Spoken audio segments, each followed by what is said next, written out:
Yeah, baby, it's Power 105.1, home of New York's hip-hop and R&B, The Breakfast Club, and Angie Martinez. And today, we have a special guest in the building. I'm going to let you introduce yourself. What's going on, New York? It's Kodie Shane. Kodie Shane, welcome to New York. Okay, I'm going to start from the beginning. You know, and then I'm going to bring us all the way here. I want to know, how was it growing up in a musical family? I was just talking about this earlier. The most I could say is probably that it's just in my blood. It was never like I saw it on TV and was like, I want to be famous. It was more like it was happening around me. So kind of just was. I would say I was made. I don't know. It kind of sounds corny, but like made for it. You know? Pretty much. When did you first realize, like, okay, I want to be an artist too? Like, I want to follow this musical journey. I know you've been doing music for the past few years. But when in your mind did you realize, like, okay, this is what I'm going to do? I always knew I wanted to be some type of entertainer, whether it was like sports or movies or any of that. But once I was like, I would say like 13, 14, I was like, I'm going to do music. I'm going to be a rapper. And what did you start doing? Did you start writing at home? Did you start recording? I started like writing a lot of different music and stuff. At first I was doing a lot of rap, really rappy songs, and they weren't horrible, but they weren't good either. So then I started making more like singing melodic songs, like sad and stuff like that. And that's when I really kind of just started finding my lane, you know. Did anybody around the house know that you were doing this, like, or were you like in the cut doing your music? Nah, like, okay, I'm not ready yet. Cause my mom had a studio. My mom. Oh, so you was in there? Yeah. I was like there all the time. I wasn't ever recording, but I was always there. Like I would be there every day. Get out of school, go there, sleep there, be there all the time. And one day they was just like, I don't think you're ready. I don't think you're ready for it. Well, were you still in junior high school? Yeah. Did you go to high school? I was in high school. You were in high school already? I was in high school already. Okay. So they was like, no. We got to groom you. You don't really have more. a persona like that. You know what I'm saying? You got to like figure it out. Yeah. So I had to figure it out. Now, when did you link up with Yachty? Like, how did that happen altogether? I'm pretty sure you've been asked this question a million times, but I'm pretty sure Power 105.1 listeners and these viewers are going to need to know that. Well, me and Yachty, we always hung around the same people in the same friend groups. I would always see him before I even really knew who he was. Like, and then I knew his music, and I knew his music and I didn't know it was him, and then I knew him and I didn't know that was his music, you know? When did you make the connection, though? When he had a show somewhere at Masquerade in Atlanta, and I just ended up there, and I was just watching the show, and it was lit, and then I saw Coach backstage, and Coach was like, yo, I manage Yachty now, because I already knew Coach prior to meeting Yachty. Like, I knew him back when I was like 13, so he was just like, you got to meet Yachty, I manage Yachty now. And then after that, me and Yachty linked up, and we just actually had a real, like, we hit it off, kind of. You know, some people you meet, and it's like a fake work relationship. But it was a vibe for you guys? It was a vibe. Now, how fun is it being part of the sailing team? Like, how lit do you guys get? How much fun do you really have? Like, I want to know what happens behind the scenes. It's super fun. It's just like having a whole lot of big brothers, you know, like I think any girl could only imagine having like 7 brothers, you know, and just, always looking out for me. But it's definitely fun. They definitely always want to play too much. When Yachty was up here, he said that he loves to eat pepperoni pizza. Yeah. What do you guys eat on tour? Like, what do you pepperoni eat on pizza. tour? Do you know by like the second week of tour, the third week of tour? I hope he hears this too. I was dying from pizza. I felt like I was getting fat. I felt like I was getting huge because all I was eating was pizza. I felt like I wanted to throw up every time I saw pizza. Do you still eat pizza? No, I don't eat pizza. You can ask anybody I'm always with. If I don't, I'll be like, do you blame it on Yachty, the fact that you don't like pizza anymore? Yes, I blame it on you. 100%. Nah, but seriously, like every blue moon, I'll be like, I want some pizza today. Maybe once a month. I hate it. Never eating Papa John's. I love ever. pizza. Sorry, shout out to Domino's. We had like 5 Domino's, pies. We're like, we heard you love pizza. He was like, yeah, I do.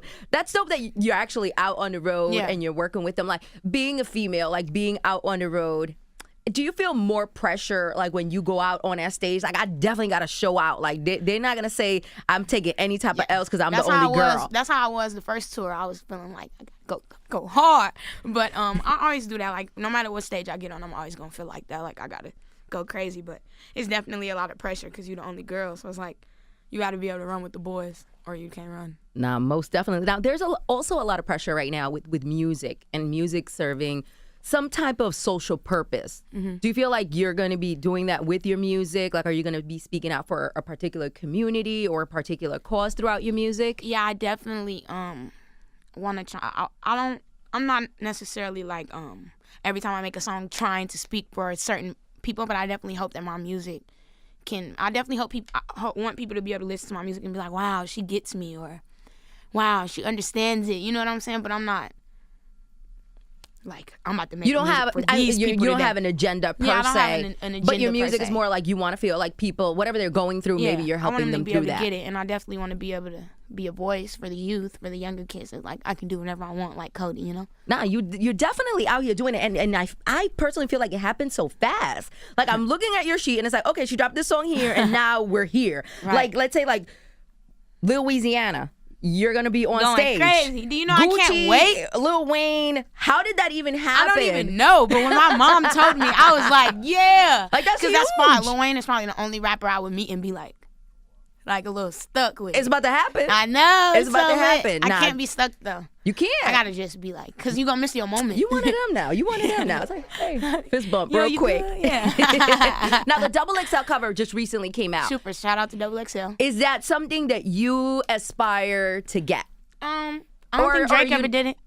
Have it? I don't think Drake ever did it. No, he didn't. That's my only response right there. Okay. All right. But I definitely would. It would have been fire. Because I honestly feel like I wasn't even supposed to be on the list as soon as I was. But you're so young. Yeah. Right, so there's still so new. So when it can still be next year. Yeah. When I was on the list, I was like, wow, that's dope. So when I didn't make it, I was just like, I was on the list. You know. Of course. Yeah. Just the fact that you made it on the list is amazing. Yeah. Being that you know some of these people might have been around much longer, and you're such a, I guess, like a baby artist, which is the reason why we're here. I love interviewing new people, putting on, you know, all of our listeners to the new wave. Yeah. Like, we did a feature for you on the website about 6 months ago. So when she hit me, I was like, yeah, I know exactly who she is. We did a whole new wave feature on her. What's up. Now, is there any particular artist that right now you're looking to collaborate with? Like, you have your eyes on, like, I got to get to this person and I got to get to them ASAP. I'm working on some Future stuff. I'm trying to work on that. With Future? Yeah, I'm trying to do something with Future. I just think both of our brains together could come up with something really dope.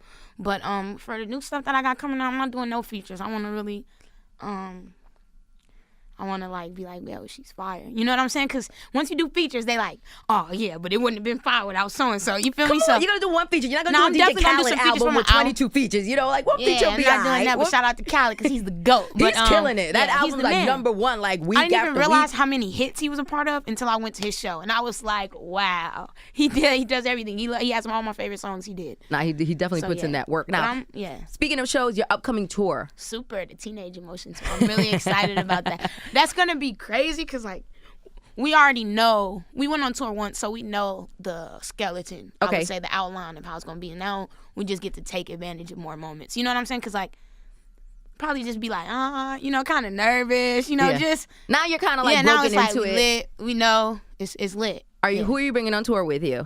I'm gonna be at the selling scene, man. We turned up every single time. That way. That's definitely dope. Now, working with Yachty and working with Uzi, like, did you guys get into the studio together, or everybody put their pieces together somewhere else? Everybody just put their pieces together somewhere else. Once me and Uzi's part was finished, I just called Yachty and was like, "Can you get on this for me?" And he got on it. Can you do me this favor real quick? He was like, "Yeah." He sent it back so quick. Now I know right now you're promoting the current EP that you have. Super. Did you start working on a new project yet? Like, do you have a certain direction that you're going? Tape is done. I'm waiting to drop. It's done. I'm just cool and waiting on my tape to drop. No, for real. Yeah, it's done. Back from the Future. This is my first time. I just dropped the name, and I just felt like I wanted to drop it with y'all, so it's lit. Now, how dope does it feel, like the response, the love, like these views, these streams, like it's major. It's kind of lit. Especially, you know, in a field, like I work in a field where it's really male dominated. So like for you to be able to like bust through, make it, be on the stage, it's like super major. Like, how does it feel? Does it feel surreal, or you expected like for you to be lit like off the rip? See, I'm gonna tell you when it felt surreal. When I was at the BET Awards and Jimmy turned around and was like, "Hey, Kodie," Jimmy from Ray Sherman. That's when I was like, "Oh, all right." You know what I'm saying? I was like, what? You know what I'm saying? That's when it be feeling like, whoa, that's fire, just because why do you know me? You know, why do you know my name? Why do you know who I am? So that's really fire, but I'm planning on this. You know what I'm saying? You've been plotting? Yeah, I'm plotting. So. He's definitely been plotting. Now, I just want to ask you one question. I know I read in an article, you don't comply with gender roles or relationship models. What exactly does that mean? I would just say that I got this tattoo for this exact moment, born free. Born free. I would just say that we can, love wins. That's really, like, people say that and it sounds cliche, but that's really real. Like, it's not about, to me, body parts or, you know, labels. I'm not so much into labels. I just want to be like, I could just do whatever. I'm on my Rick James, my Prince. I can do whatever I want, you know. Especially with the name. Yeah. How do you feel about your name being named after a cowboy? Like how? Pretty fire. Shout out to my granddad. I'm going to see him soon, so I'm really excited about that. It's a dope name. I love it. How do you feel about it? Do you feel like you were blessed with this name that's so ambiguous? Weirdly enough, like it just happened to be because I low key when I was young, I tried to low key run away from my name. Like Kodie's such a weird name. No. It's never gonna be on the keychain. You know, like never gonna be a spell Kodie right on the keychain. But once like. It was kind of like, no, this has to be your name. It was like, all right. And then I kind of just, I'm so happy that we chose my real name because it's just like, I don't ever want to be like, sometimes I'm Don Baby and then I'm Kodie. I just always want to be me. You know, I want my rap life and my real life to just be one life. I don't want to be just like, merge. You don't I don't want to be like, because there are a lot of artists, like let's say like Katy Perry. I was watching an interview and she was talking about like Katy Perry is somebody else.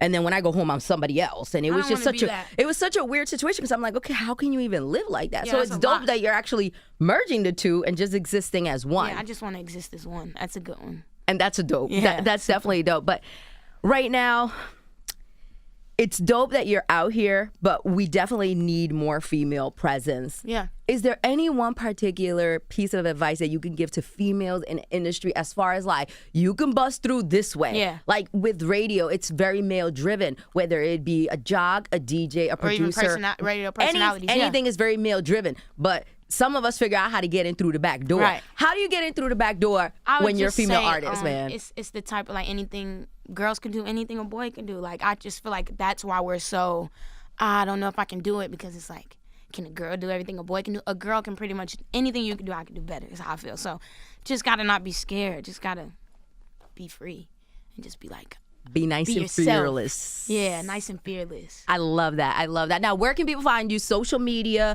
the EP, the videos, everything. Just let them know. You can find me anywhere on social media at Kodie Shane, KODIESHANE. You can go get any music on any streaming platforms, Spotify, iTunes, all of that, SoundCloud. Stay tuned. Tape dropping soon. We just cooling, waiting for the tape to drop. Yeah. You are so fly. I love you.